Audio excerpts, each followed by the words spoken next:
Welcome to the Andy Staples Show. Happy draft week. You know it's a great day when Bruce Feldman joins the show. Bruce, welcome. Good to be on with you guys. I don't get a chance to see Ari enough. We know how Steve feels about him, but I am glad to be here. Yes, Ari is banned from the Audible, and that's all right. Still have not been on since the ban. So like until I'm on the show, I don't care who anybody says it's a joke. We're working on it. Yeah, sounds like it. Well, we banned Stuart from this show too. Yeah, Stu's banned from the. Although I think he's been on it since I banned him, so I don't. He's banned starting today. Okay, all right. So he's banned, and then as soon as he lifts the ban on Ari, we will lift the ban on Stuart. That's the deal. But Bruce, we wanted to bring you on because you, in NFL draft season, tap into your massive Rolodex. Nobody uses Rolodex anymore. The contact section of your phone, and do these great stories. A few weeks ago, you had a mock draft first round where you talked to all these college coaches who had prepped for all the guys who might be drafted in the first round with some really good intel. And then on Monday, you dropped your draft confidential where you talked to NFL coaches and talent evaluators about these guys. And I was very intrigued because you start off right away with CJ Stroud, who is like he's been the topic du jour over the past week or so. And it blows my mind because nothing's happened in the past week. Yet everybody's like, CJ Stroud's dropping. How do we know this? We don't know for sure because it's beauty's in the eye of the beholder. And so for this piece on The Athletic, I have 3 NFL quarterback coaches. 2 who probably would not be taking a quarterback. Their teams have good quarterbacks right now. 1 of those 3 does not. But so I would set up this way. So one of the 2 is a veteran quarterback coach who's a big believer in S2. That is the cognition test that one of our colleagues who covers the 49ers did a terrific story on probably 2 months ago in relationship to Brock. They've got it's a specially designed keyboard that measures your response time, and it's like shapes and numbers, and it tests not just how layers much to it. Yeah, it's how fast you process along with the process. Imagine how terrible I would be at that. Yes, it would be amazing. Imagine I'm expecting Andy to make you do this at some point. I think is there a way that we can do it, or do you have to go? We have to go to them where they have the machine, but I think we can make it happen. Yeah. So so one of the guys I talked to is a big believer in that, and he had said to me he had CJ above Bryce and then he basically said until he saw the results of the S2. And he said, look, I'm a believer in it because we've seen it. We've seen some of the players that we've had, how they do it. It kind of lines up.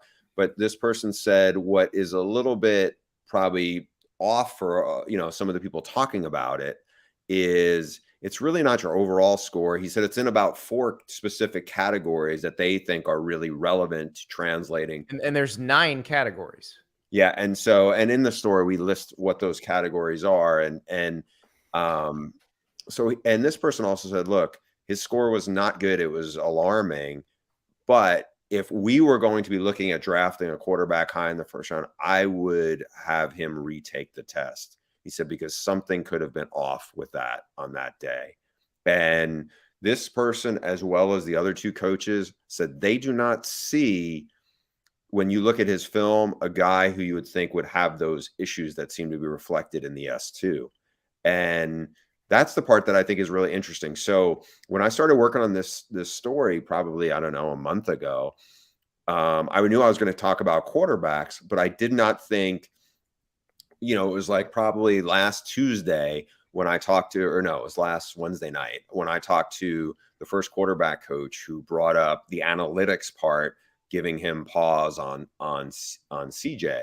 And then we talked more about it. I was like, ooh, this could be interesting. And then like 2 days later, I think there was a longtime former Packers reporter who had written a story and mentioned some of these specific numbers related to the S2, and it got a lot more traction. And so to have some of these people I was already talking to or in the process of talking to was good, because I think we were able to shed some light on what that is and how it translates. The one thing I thought was really interesting, and I hadn't thought about it quite this way, or seen it put quite this bluntly, but one of the coaches you talked to mentioned this. He was throwing at Ohio State to the best receiving core he'll ever have in his life. That's basically what the coach said. Like, you won't have one that good in the NFL even, which is a testament to Ohio State's receivers, but also probably true. Yeah, I mean, when he goes, you had Chris Olave, Garrett Wilson, Marvin Harrison Jr., and then Jackson Smith and Jigba. He said, you have one, but he goes, it's you're lucky if you have two of those in the NFL. He had 4 and maybe 5. And so, and this person who played quarterback at a pretty high level said, you breathe a lot easier when you're ripping it to CJ Stroud, when you're ripping it to Marvin Harrison Jr., or compared to, and he, kind of had a context for him who he was throwing to. And it's just a much different dynamic. So, not to pat our colleague on the back, but in that case, stars, that absolutely did matter. Oh, well, it is funny to me, guys, because, one of the hardest things in the recruiting process, and Bruce, all about this, is that it's hard to break down film and accurately rate high schoolers based on the competition that they're playing. But in college, it's almost the reverse of that, right? Where it's like, if you're on a super team in the competition that you're facing, this is a big topic of discussion last year when Zach Wilson was drafted, or 2 years ago, of like, how do you account for players who play on teams like Alabama, Georgia, Ohio State versus a person who plays at BYU at a Group of 5 school? And like, I think that we're still trying to parse through, what that all means in terms of level and talent that's around you. But the question I have, and I saw this in your story, Bruce, is, you talked about who has the highest ceiling, like the person, if everything goes right, I think that we all kind of know who that might be. But my thought of CJ Stroud, and based on your reporting, I'm curious to know what you thought, is that he would probably have the lowest floor of the 3.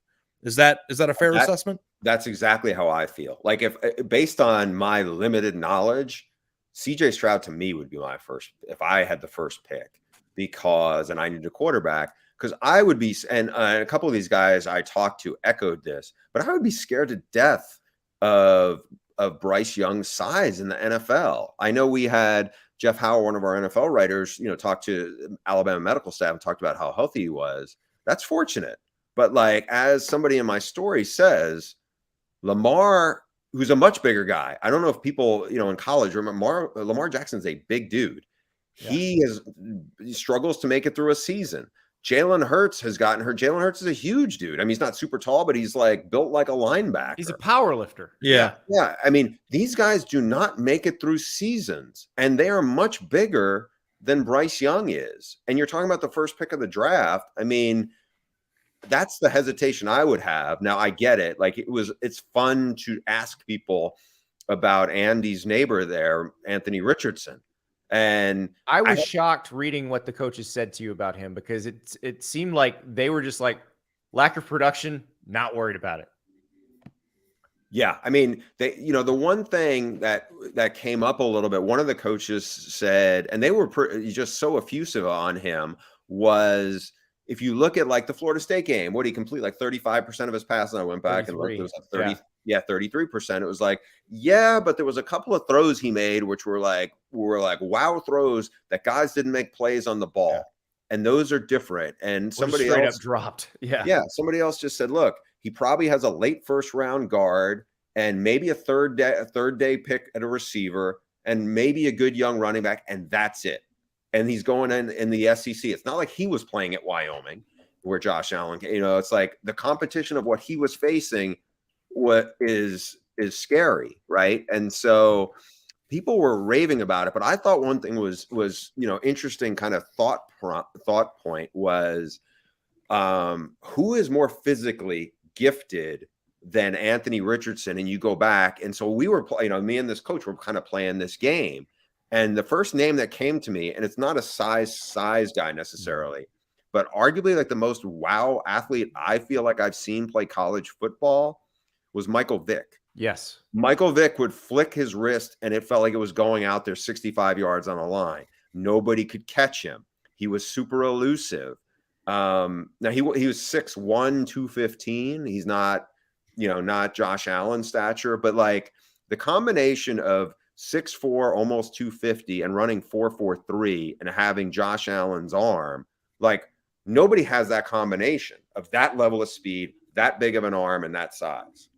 And he's 20 years old, by the way. Exactly. That's the other piece of it. I thought it was interesting. One of the QB coaches mentioned that Billy Napier's offense is a little more difficult than people realize, and that was one that they had a guy named Levi Lewis at Louisiana who ran it really well, but he was a veteran guy, and it wasn't first year starter. You're just getting thrown in against these really good defenses. So, I've gone from what are these people thinking to understanding why they're going to pick Anthony Richardson as high as they are. I still don't know that it's going to work, but I get it. Why now? One other point on that, though, guys, too, like I feel like it's a different model. Sorry, that's Max Olson buzzing. I'm doing anything for you, Ari. So, like, Josh Allen was and credit to you, Andy. You went out and saw him when he was. I know you went out to yes, he was on spring break in San Diego, working out with Jarrett Garantano. Oh, geez, wow, there's a blast from the past. Yeah, and so, but Stu and I particularly, and I don't know anybody else who covers college football who's like, oh yeah, what the NFL scouts see, I'm buying, right? Mid-50s completion percentage, didn't do well against Power 5 opponents when Wyoming played them. But Brian Daboll did a fantastic job bringing him along, right? And Brian Daboll did a really good job last year getting the most out of Daniel Jones. And the Eagles did a fantastic job of bringing Jalen Hurts along. And I think you see a lot of guys, now if they don't fit, I'm not saying like if the right coach had Tim Tebow or the right coach had Jake Locker. By the way, somebody evoked Jake Locker's name in this process at some point. It's the guys who maybe aren't very accurate. It's like, okay, how far down this road are we going to go? Well, you're going to go pretty far down the road if you see the talent of Anthony Richardson. Yeah, they're going to talk themselves into it. But you got another guy who is a physically gifted quarterback who, if Anthony Richardson was not in this draft class, Will Levis would be considered probably the most physically gifted of all these guys. But he feels like kind of the man of mystery here. And he is. I mean, the coaches I talked to didn't have a great comfort level. His personality, I think, was kind of threw them a little bit. He is very smart. He was really good in his debut season without even having spring ball. Liam Cohen was the new offensive coordinator. They were good. And then everything kind of fell apart. Liam left to go back to the NFL. They replaced him with another NFL guy who really struggled. It was very predictable. They didn't do much in the quarterback run game. The offensive line, most of it left. Wan'Dale Robinson, who was really his most dynamic playmaker, he moved on to the NFL, and they sputtered. And you mentioned that mock draft story. One of the quotes I remember, one of the SEC coaches was like, "Yeah, it was like he was seeing ghosts out there." I think people still know he can do it, the physical tools, but I was a little surprised. But I'm not in those interviews with those quarterbacks to say, oh, like maybe, I don't know, some of the coaches were like not thrilled with some of the social media stuff. And I don't, they just, they just didn't have the same feel for him. Yeah. There's a quarterback that we haven't really spent much time talking about, but I feel like is an interesting discussion. And I saw that you had some quotes in there about Hendon Hooker. Like, what's your take on him? And like, I don't know, would he be a first round pick if he never got injured? Is that a stupid question? I don't think it's a stupid question because, and one of the coaches in there had said, in a way, it might be a blessing in disguise that he did get injured because so much is going to be a translation from the system. It wasn't no full field reads. It was a very different system at Tennessee. It worked great for them, but that's a harder ask in terms of adjusting to what he's going to do in the NFL. A lot of the people, and this goes back to the college coaches I talked to, a month or two ago, they all were very high on Hendon Hooker. And they were like, thought he was really smart, good pocket presence, has a really good arm. When the NFL coaches met with him in Indy, they got a really good feeling for him. They said his recall and his grasp on what they did at Virginia Tech, which is obviously the first place he went, they were impressed by how well he knew that.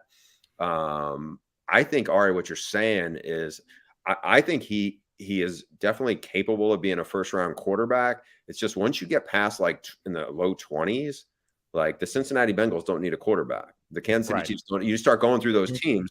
Not only do they don't need a quarterback, a lot of those guys are like in their mid-20s or, you know, like in their late 20s. They need a quarterback for a while. So, you know, the one of the NFL QB coaches I talked to over the weekend was like, I think he's like a 3-year guy, meaning you take him, you know, he's got to rehab a bunch for the first year from his injury. You get him acclimated to learn and you're teaching him. Year 2, he's kind of competing with the number 2. And then year 3, hey, let's see if he can be the guy. I just asked that question because Andy was the first person who fell in love with him, and I wanted to snatch it from him. And I fell in love with the personality more than the quarterback skill, and then he has, you know, blows up this season. But Bruce, I'm curious from talking to these guys. I feel like at some point a quarterback from that offense will be successful in the NFL. It hasn't happened yet, but you and I both know that this is the Art Briles Baylor offense, basically. They were very secretive about that offense at first. There were only a few people who ran it, and so you didn't see it very much. But now it is everywhere. I mean, Ole Miss runs it, Oklahoma runs it, Tennessee runs it, TCU is going to run it next year. Like you're seeing it in so many places. I feel like at some point somebody's going to break through. Like it took Patrick Mahomes, that's right, to have a successful air raid quarterback in the NFL. But at some point, one of these guys will break through. Yeah, it's just, I think unlike the air raids, I don't know how many of these concepts have trickled up, right? Like the Patriots are doing some stuff that, you know, I don't know, 10 years ago, some of these. I don't think you can do it. Like you can't run the whole offense against the NFL because the hash marks are too narrow. The hash marks are different, right? Yeah, and then also the corners are too good. Like they're good enough to take people out, and you can move your safeties into the box, and you just can't run the ball. Yeah, I mean, I also think some of it routes wise, you know, you'll see a lot of those guys, they may not even get off the line. It's like, all right, I'm not in this play. It just, it's a little bit foreign, you know, to what the NFL does, but that doesn't mean somebody who hasn't mastered it. And like you said, especially with quarterbacks who've been in multiple systems, I think the key is what that guy has who makes him really good in this, you know, why wouldn't he not be really good in something else? And also, if you were a college coach, and I mean, it would be tempting not to run this because look what it did for Tennessee. This is the best year. This past year was the best year Tennessee football has had since 2001. Yeah. I mean, that offense got that program out of the ditch. And that 2001 team had more talent on it than way this more team talent. did. Yeah, absolutely. I mean, that 2001 team had Albert Hainsworth, John Henderson, Jason Witten, Dante Stallworth, Kelly Watt. Like it was loaded. So yeah, that's the thing. It is a very effective offense that at a certain point, there are going to be so many college programs running it that the NFL is going to have to figure out how to use these guys. The receivers, because the receivers coming out of it haven't done well either. They have not. I mean, one of my bigger whiffs cautionary tale. Corey Coleman. I mean, I thought Corey Coleman, like when this was back in the days, I feel like I was at West Virginia a lot, but like Corey Coleman scared the heck out of those defensive coaches in that league. He didn't do anything in the NFL. Well, he got drafted by the Browns, so you got to take that into account. So another thing I noticed, because you were talking to some defensive coaches about Will Anderson, and I've been on this kick lately because you're seeing, one, the Texans might not take a quarterback at 2, and that Tyree Wilson might be that guy because that's the Texas Tech edge rusher. Very big guy, 270, very fast, huge, high ceiling. Really long. When you see him in person, we did, I think it was TCU, Texas Tech, and I saw Tim DeRuyter, their defense coordinator, on the field, and like 10 minutes later, he came out in warmups and not in pads, just in like, you know, in a t-shirt, and you see him and you're like, wow, this guy, what is he doing at Texas Tech? You know, yeah. But Will Anderson put up Derek Thomas-like numbers as a sophomore. Didn't do that as a junior. Had games where he kind of disappeared, and one of your coaches mentioned the Tennessee game where Darnell Wright handled him pretty well. But I don't know. I feel like we're overthinking this on Will Anderson. I feel like he's going to be a really good NFL player. Yeah, I'd agree. I mean, one of the people I talked to, I said, why do you think other people inside the NFL are kind of dinging him? And this person was like, and this is a coordinator, was like, you know, I think maybe it's because they're looking at it and seeing, well, he doesn't have like Von Miller level explosiveness. Well, Von Miller was the MVP of the Super Bowl, right? And he was a legit track guy. Like I think he was a hurdler from DeSoto, Texas, before he got to A&M. Those guys are super rare, but here you have Aiden Hutchinson, who did not have probably the exact length people are looking for to be the first pick of the draft. He went, he's second, and had and he was awesome. Really terrific rookie year, and brings everything else. And he has really good change of direction. I just think, maybe there's not the one wow thing, but the effort is really good. And Andy used the term incredibly high floor. That's what I think you have with Will Anderson. If you told me if I was a fan of the Cardinals or the Texans and that's who they took, I'd be like, okay. I mean, that guy was a dominant player, the dominant defensive player the last 2 years. If the Texans go quarterback or they take Tyree Wilson, if I'm the person from the Cardinals whose responsibility is to get the card to the commissioner, I'm going to break my ankle running as fast as I can trying to get Will Anderson's name up there. So, hey, Bruce, there's been a lot of discussion in the past about like where you would take a running back, and whether or not they're worthy of a top 15 pick. We all know how good Bijan Robinson is, and you had some reporting done on him. But can I tell you a running back that I kind of really loved in college and get your take on what you might think of him? And that's UCLA's Zach Charbonnet. I thought he was incredible. Like, is he somebody that you got some good comments on? Or yeah, and I liked him a lot too, Ari. I mean, I live out here, and I'm probably see UCLA as practice and games as much as probably any program. I mean, he's really smart.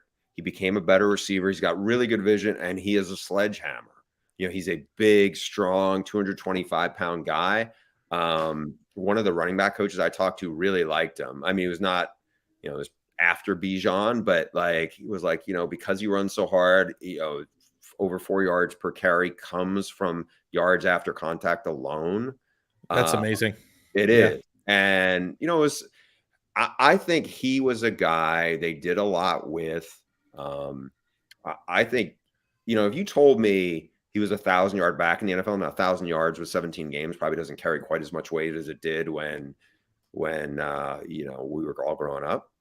But I still think he is, to me, there's probably like 5 backs in this draft who, if you told me they ended up becoming borderline stars, I would not be surprised. And Charbonnet is one of them, because just we've seen what he did at UCLA.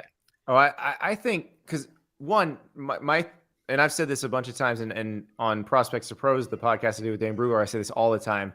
If you're going to draft a back in the first round, you need to feel comfortable playing them at slot receiver for an entire game. So that's Bijan, that's Jahmyr Gibbs in this draft. But I think Zach Charbonnet, Tyjae Spears, Deuce Vaughn, Tank Bigsby, all for different reasons, could be very productive NFL backs. And some of these guys are going to be drafted like the 5th round. Yeah, I mean, I would put Kendre Miller in that group. He's got great balance. Yeah, a lot of damage. He's still pretty young.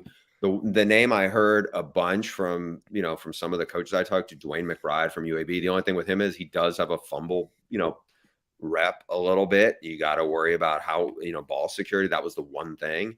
But, we see so many of these guys. Spears is one that, like, I'll be honest, till November of last year, maybe November, maybe late October, I didn't know anything about him. Then you watch him, and my reaction was, he's like one of these running backs that Memphis was cranking out in the last 5 years. Yeah, they're all in the NFL, and they're all like, they all look really fast. Like, what did that guy run at the combine? Like 4.29, and they're not quite that fast, but they just play really fast. And Spears, I think he was one of the best kept secrets in college football last year. Based on your reporting, who do you think is the best or is perceived to be the best receiver in the draft? Ari, I don't want you asking me this question because I'm going to give you the answer you would expect. I don't think it's close. I think it's Jackson Smith and Jigba. I don't even think it's close. That's interesting, though, because if he played a full season, would he be drafted in a different place? We saw Jamar Chase get drafted very high without playing. Yeah, I don't think it's Jamar Chase, but people, like his ability to separate is really good. He's physically tough. He's got really good hands. He's got a great feel for what he's doing. I think this is a bad draft for receivers. And the more I talk to receivers coaches, I think it is worse. Yeah. You know, the guy who was my freaks list guy who I saw a bunch and he looks great, but you know, some kind of worries some coaches is Quentin Johnston. You know, they want to see more from him, what he does. They don't feel like he has a great feel. He's really raw as a route runner. He is good, you know, with the ball in his hands, and he's pretty smooth, and he's obviously a really explosive athlete. But this is not only a bad draft for receivers. There's not a bunch of big ones. They're all small. Yeah. Because he's a bigger receiver. He looks like Calvin Johnson compared to the rest of this group. And I think that's probably bumping him up because you got Zay Flowers, who a lot of the coaches I talk to love, but he's really small from Boston College, but really, really good. Jordan Addison, who is obviously great at Pitt and was good at USC, but he's not only really small and slight, he didn't run that fast at the combine. He ran like a high 4.4 time. You got Jalen Hyatt from Tennessee, who's really fast, but people don't know if he can run routes because he's in that system. So it's just not a good group of receivers. Whereas I think Jackson Smith-Njigba, I think he'll be terrific and he's a safe bet. But I think there's a big drop between Jackson Smith-Njigba and all the other receivers. You had some interesting comments from DB coaches on one of my favorite players in the draft. There's another guy from the SEC besides Bryce Young who's getting questioned quite a bit because of his size, and that's Emmanuel Forbes, the corner from Mississippi State, who's basically like a pick six machine. But he is 6'1", 166. Like that's skinnier than Devontae Smith, if you're thinking about it that way. Yeah, it's a good analogy. He was one that like the college coaches I talked to a month ago liked. The NFL coaches I talked to seem to love him. They said he's really physical. Yeah, he said just super fluid, but he is 166 pounds, and you wonder how well he hold up for 20 games, you know, essentially. Some dudes are just dogs, though, and that's what I'm thinking. Even though he's so small. Well, the one who's like the most like that is Witherspoon, Devin Witherspoon from Illinois. Yeah. And when I remember talking to the college coaches, especially one in particular who is a running back coach in the Big Ten, he talked about him like he was Patrick Peterson size. And I was like, you know, he's not that big. He goes, what is he, like 6'1", 195? I'm like, no, he's not even 6 feet. And he's like a little over 180. And he goes, man, he's like, you know, the orneriest dog on the yard kind of thing. And people love him. And he didn't run at the combine, but Witherspoon ran on his pro day, and everybody's like, okay, he's fast. We think he's fast. He's plenty fast enough, but they love his film. You know, what's interesting is if the three of us had this conversation in August or last offseason a year ago, and we talked about cornerbacks, I almost guarantee you one of the names we would have talked about is a guy I couldn't really find anybody to say too much, you know, like Eli Ricks. What? Eli Ricks? No, that's that would. They're not saying nice things about him either. But no, this one was one of the stars of Georgia's national title game 2 years ago. Oh, Keely Ringo. Yeah. People were saying negative things about him going into the national title game too in the playoff, right? Oh, we slow and stuff, and it was like going into the slow, that he's key just matchup really there. stiff. Yeah. Really stiff. That like, okay, he might be a good special teams player, but they worry about him in coverage. They don't think he could be a safety or like. It was interesting, you know, where there was just a lot of skepticism about it. And he was the 5-star of all 5-star DBs because he's got really good size and he is a legit track guy, but it's the straight line speed and some of the other stuff they were leery of. Catherine B reminding me that I said before the Peach Bowl that Keely Ringo should probably be a safety. And I stand by that. Maybe a move to safety would be helpful for him. Maybe. I mean, I think the question is, does he have the vision to play it? And I don't know the answer to that. Because he is one of those guys that seems to be in on stuff, in on plays. And like Tyrann Mathieu was like that in college, where if you tried to play him as a boundary corner against a top receiver, he would get cooked. But look at how valuable he is at doing all the other stuff. So that's why I think thank you, Catherine, for reminding me of that, because I do think that's something that they should think about with Keely Ringo when he gets into the league. Bruce, when we come back, I want to shift gears and talk about a story you wrote about a guy who's still in college, a guy we watched for the last 2 years at Clemson, who is now out in Corvallis, DJ Uiagalelei. So we will talk about DJU, who you had a great story on this week. Bruce has been doing numbers, man. He's That's just right. He's pumping out all the interesting content this week. Yeah. We'll talk about DJU when we come back. Do your financial goals feel out of reach? They don't have to be. With Chime Secured Credit Builder Visa Credit Card, you can start building credit with your own money through on-time payments and small everyday purchases like groceries, streaming, and gas. Members see an increase of 30 points to their credit scores on average. Chime reports your payments to the major credit bureaus and help you build credit over time, all with no annual fees, large security deposits, or credit checks to apply. Start making your financial dreams a reality with Chime. Signing up only takes 2 minutes and doesn't affect your credit score. Get started at chime.com/Andy. That's chime.com/Andy. The Chime Credit Builder Visa Card is issued by Stride Bank N.A. pursuant to a license from Visa USA. Chime checking account and $200 qualifying deposit required to apply for secured Chime Credit Builder Visa Credit Card. Based on a study conducted by Experian Credit Builder members, observed an average of 30-point FICO score increase after 8 months with regular on-time payments. Results may vary. See Chime.com for details. Out-of-network ATM withdrawal fees may apply, except at MoneyPass ATMs in a 7-Eleven or any Allpoint or Visa Plus Alliance ATM. That's chime.com/Andy. Get started. Takes 2 minutes. Chime.com/Andy. Welcome back. All right, we got Bruce Feldman here. Before we let him go, we've got to ask about DJ Uiagalelei. You were just in Corvallis talking to the former Clemson starting quarterback, Southern California contemporary of Bryce Young and CJ Stroud, but we're not talking about him in this draft. We're talking about him in a new environment. Yeah, and that was one of the questions, Andy, I was going to ask him about was how challenging it to kind of manage that, where everybody expected you to be one of the guys as the first 2 picks of the draft in this draft. And it's Bryce, who was really a guy he was competing with a lot. And then CJ, who he was buddies with, but CJ was, as you guys know, was like a 3-star guy until he blew up at the opening. And his answer was really, I thought it was terrific. He didn't have a trace of like kind of jealousy to it or anything. He was super, he still trains with those guys when they're out there. And so the conversation was really, really easy and smooth.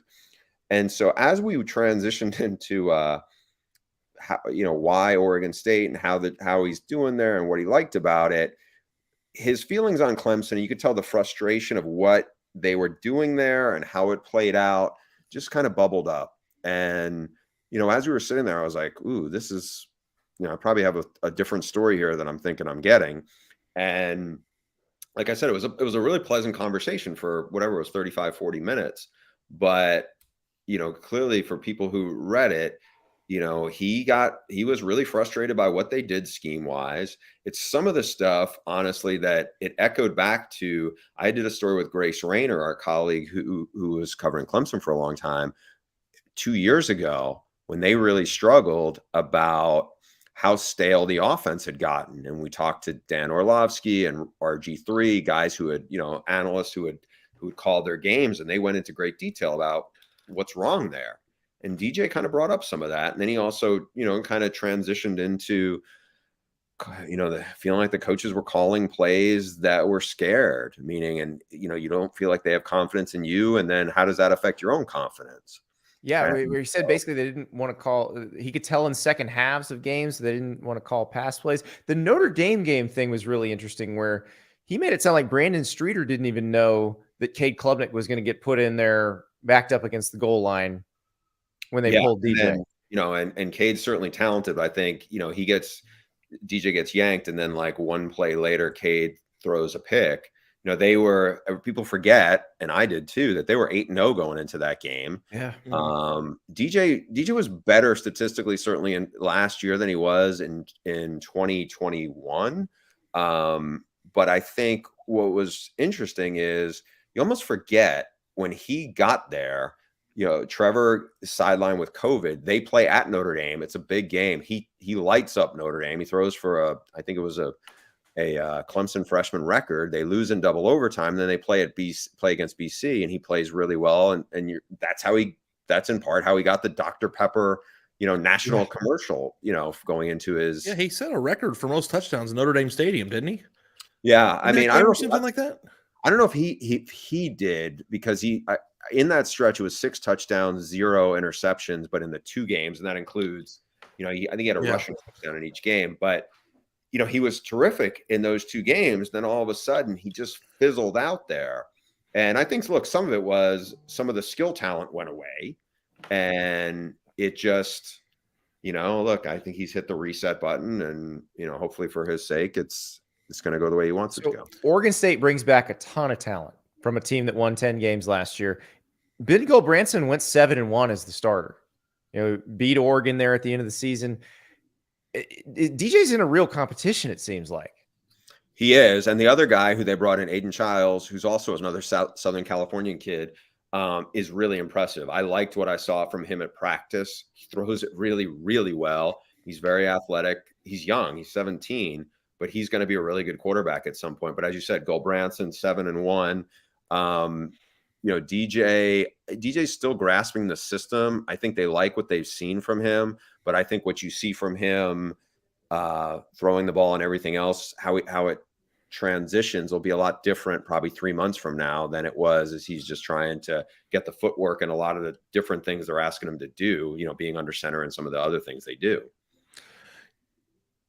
All right, DJ seems to have like every single physical tool. Like, how confident would you be in him like getting it? Because like, to me, as a person who saw it from afar, and I think a lot of fans who watch Clemson play might say, well, it didn't seem like Trevor Lawrence and Deshaun Watson had a hard time. And I guess part of that is that the offense was getting stale or whatever. But I was surprised to read some of those comments because of how close he and Dabo seemed. Too, and now he's going across the country into a new conference, a new scheme, and a place that frankly doesn't have the same talent level that he's accustomed to playing. Like, I don't really know what to make of this whole thing. Yeah, I would say this, and we've all sat across from people in interviews, players. It did not feel like when we were talking, he was taking a blowtorch to Clemson. I know it reads, like when I listened to my, the tape recorder, it's strong. I knew it was going to be strong. I just think that he was really frustrated. And by the way, Dabo fired the offensive coordinator. You know, I mean, it's not like, I had somebody who follows Clemson pretty closely tweet out the story and said, hey, I paid the $2 to sign up for The Athletic to read what he actually said as opposed to what people said he said. And they, this person said, basically it's a lot of what we thought. It's a lot of what they complain about on their own message boards. So yeah. I just think people are like, probably a little miffed that, he put it out there. But like I said, I think he's frustrated by how that played out. And as he told me, I said, do you regret it? He goes, no, I don't regret it. I made great relationships, made a lot of friends there. He met his girlfriend who's, she got her master's at Clemson, and now she's out in Corvallis with him. So I think there's a lot. And he said, I learned a ton of lessons about myself. So we'll see what happens. But Bruce, before we let you go, we're now ending every episode with trivia. We're going draft trivia, and I've got a question here that I think you will know the answer to. This feels like something you would know. For those who've never met Bruce, he can tell you the high school of every recruit basically since 1972. I bet he's got a pretty encyclopedic knowledge of draft choices too. So we're going back to 1998. Everybody remembers Peyton Manning or Ryan Leaf. Peyton Manning or Ryan Leaf, which I said my frequent radio partner Ryan Leaf. I can tell you right now, he will tell you this wasn't much of a choice. But who was selected third after the Chargers picked Ryan Leaf? Oof. I went to that Heisman. I know it wasn't Randy Moss because I know he went a lot further down. I'm trying to think who else. Randy Moss was number 21 in that draft. Okay, Alan Faneca, Hall of Famer, was number 26 in that draft. Can you give me a position?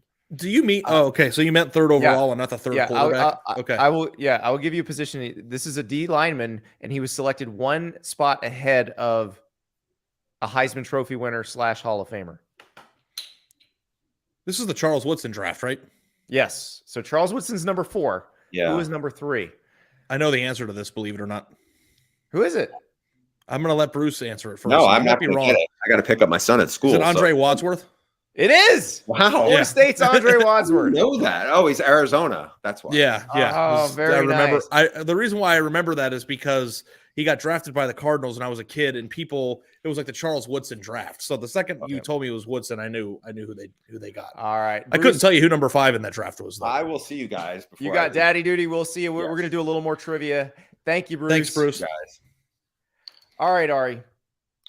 You got one for me? I've got one for you. Okay. Well, I feel pretty high on life right now. I'm not going to be honest. That's awesome. I think because Bruce had done quite a bit of stuff, I think, for ESPN on those Florida State rushers, and they had some great ones. Andre Wadsworth, Renard Wilson, so that one I was surprised. But I've turned the comments off, so I can't see when people are answering in the comments. All right, let it rip. Also, Catherine, that wasn't my alma mater. It was the hometown NFL team. I went to Arizona, not Florida State. Yes, and Andre Wadsworth, a Florida State Seminole. There are 3 teams in the NFL who have never picked number 1 overall. Who are the 3? Ooh, okay. The Packers? Nope. They feel like they're always good. No, they have picked number 1. They have. Apparently, yeah, I looked up this trivia up. The Steelers? Nope. Really? Shoot, feels like they're always good too. Can't be the Lions. It goes back a far way. Yeah, I know. It can't be the Lions. Well, okay. So that's one hint what I just said, because it goes back a long way. So it's like an original team, like New York Giants. Well, if you think about it the opposite way. I don't know how to think about it the opposite way. Some teams have been in the NFL for longer than others.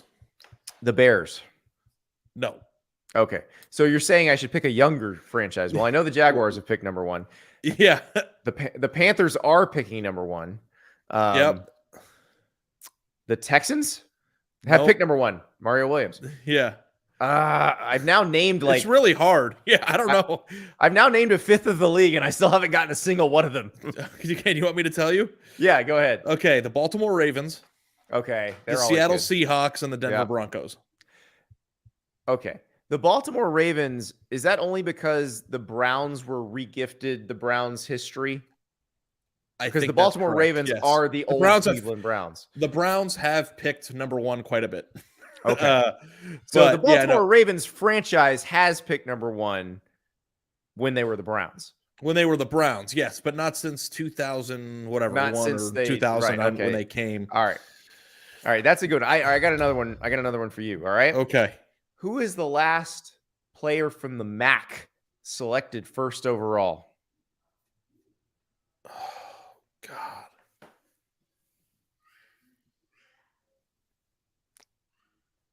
I mean, it's more recently than you think.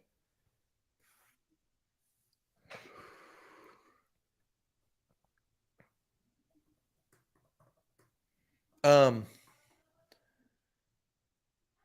I give you a school? Yeah, maybe that might help. Central Michigan. I'll give you a team. The Chiefs. Am I supposed to know this? Because I'm embarrassed. You're not. It's one that I think a lot of people have forgotten, even though this only happened 10 years ago. Eric Fisher from Central Michigan, the offensive tackle, was the number 1 overall pick of the 2013 draft. The person that kept jumping into my head was Khalil Mack, but I know he wasn't the number 1 overall pick. Right. He was a high pick. He was a top 10 pick. Or something. Yeah. Right. He was a top 10 pick, but yeah, it's crazy because that was just he shot up draft boards and there he was. Yeah. So that's crazy. A good one. You got another that one? Was a good one. Do you remember the year, or do you know what year it was when the NFL draft was first held? Oh, somebody wrote about this the other day. Was it 1936? That's correct. Really? Wow, that was quite a pull. Ooh, by the way, so Eric Fisher was a pretty he played fairly well and played for a little while in the NFL, but the next 2 picks did not go nearly as well. Texas A&M tackle Luke Jokel went to the Jags. Deion Jordan, who was like the 5th best player on Oregon's defense, went 3rd overall. And then number 4, Lane Johnson to the Eagles. Oh, wow. Guess who wins that draft? I think I've got one more for you. All right, go for it. Which of these 4 college football teams have not had a pick drafted number 1 overall since 2000? Alabama, Florida State, Georgia, or Penn State? Alabama. It's a fun fact. Yeah, because if Bryce is the guy or Will Anderson was the guy, I don't think Will Anderson will be because I think somebody's taking a quarterback. But yeah, it'll be Alabama. That's it's a pretty crazy thing to think about how many players they've put into the draft and have gone that long. Yeah, how many first rounders they've had in the Saban era and not a number 1 overall. But here we are, and it looks like it's finally going to happen. So yeah, so Florida State would be Jameis. Yeah. Penn State, who'd be the number 1 overall? Courtney Brown. Courtney Brown was the number 1 overall pick for the Browns in the early 2000s. What was the other school? Georgia has had 2. Oh, okay. I think Matt Stafford was one, and Travon Walker was the other one. Yep. Yeah, that's a good question. That's a tricky one right there. Because I wish it's like funny because if I would have had to ask that, I would have picked Penn State, not remembering Courtney Brown, because I would just assume that Alabama had somebody. But they've probably had the most of those 4 schools. They probably have had the most first round picks combined. Right. It just worked out that way. But Bryce is number 1 now, right? Like it's basically over. We think so. But again, like you read Bruce's Draft Confidential and it's, I don't know. I thought that like when he started canceling his pre-draft visits, that was like a tall tale sign that it was over. I mean, but I don't really know. It's not a recruitment, so I don't still visit 3 or 4. You'd only need to visit 3 or 4 if you're Bryce Young. Different franchises. Because you're gonna get picked by that point. What going back to the number 1 overall, has Ohio State had a number 1 overall pick since 2000? I don't think so. Because they've had a ton of first round picks too. Chase Young was number 2 overall. They've had a bunch of top 5 picks, but I think the last time Ohio State has had a number 1 overall pick was in 1997 when Orlando Pace was taken, which was a tremendous number 1 overall pick. Yeah, but I think Ohio State's had 2 or 3 separate drafts where they've had multiple top 10 picks. Yes, yeah. Like think about it, like Jeff Okudah went number 3 overall. That didn't work out as well as the Lions wanted to, and then he just got traded for a 5th rounder. But yeah, so that's amazing that Alabama and Ohio State in this run of dominance and this run of putting dudes in the first round haven't had the number 1 overall. Yeah, no, it's I don't know if I'm missing something because the Orlando Pace thing came up off the top of my head. Big Daddy Dan Wilkinson, that's right. That was another one. I think he a 2-year would be Dan Wilkinson, defensive tackle. I believe he was after. He might have been. He was after Pace, like 98, maybe. I guess. I'd love to be. Either way, it hasn't been since 2000. So I'd love to be dominant enough at anything for someone to call me Big Daddy. Well, I don't know what goes on over in Gainesville, but maybe one day. No, exactly. Dan Wilkinson was 94, so Orlando. Yeah. I thought so. I thought that Pace was after him, but it's I love the draft stuff. I'm excited to watch it, and Bruce is just an encyclopedia of knowledge. It's man. amazing. Incredible. So, but did you know how big of a draft pick that Scott Docterman is, our Iowa beat writer? He's got like handwritten charts. I'll get him to explain everything to you. He showed it to me at the combine. It's incredible. He is a draftnik, and I mean for fun, not just for fun. Work. Yeah. Because people were getting on us about how Iowa wasn't one of the 3-star U teams. And like Scott hit us with stats of like, here how many current Hawkeyes are in the NFL. Here's how many have been drafted since X number of days. And I just thought he was a good Iowa reporter. I didn't know that he was just like a draft. He's an encyclopedia of this stuff, and he's been doing a series for The Athletic of kind of unpolished gems in this draft from throughout college football.